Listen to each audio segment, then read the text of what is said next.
প্রধান উপদেষ্টা মহোদয়ের ত্রাণ তহবিলে আমরা 27/8/24 থেকে 200 বিভিন্ন সংগঠনের পক্ষ থেকে 83,43,28,008 টাকা 53 পয়সা আমরা গ্রহণ করেছি ইতিপূর্বে।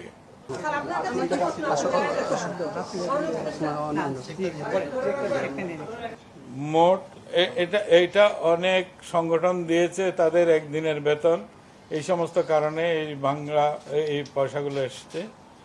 মোট 203টি চেক আমরা গ্রহণ করেছি।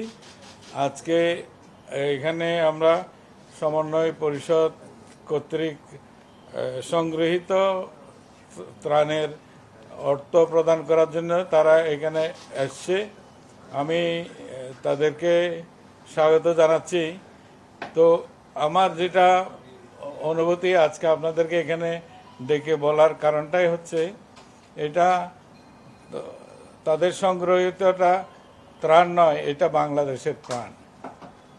এখানে শিশুরা, কর্মজীবী মানুষেরা, গৃহবধূরা, দেশের আপামর জনগণ তাদের সাধ্যমতো এই তহবিলে দান করেছেন।